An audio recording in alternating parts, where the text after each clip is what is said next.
Hey, it's Erich Bergen from Madam Secretary, and you're watching LifeMinute.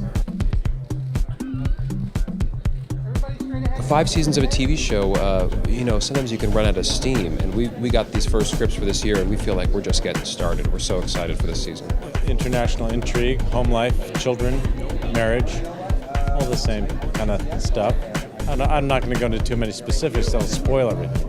Well, we're quite excited that the 3 former Secretaries of State were able to join us. The biggest issue was really getting their schedules together. That's amazing, and just about everybody who's ever worked on the show showed up on the day that they were shooting. I don't know how to say this without sounding like a D-bag, but Madeleine has been a friend of mine for about 10 years, and Hillary's a friend, and Colin I had dinner with at the White House Correspondents' Dinner, so I knew them all. So it was kind of great to see them, but I wasn't drooling like some of the other actors and crew members.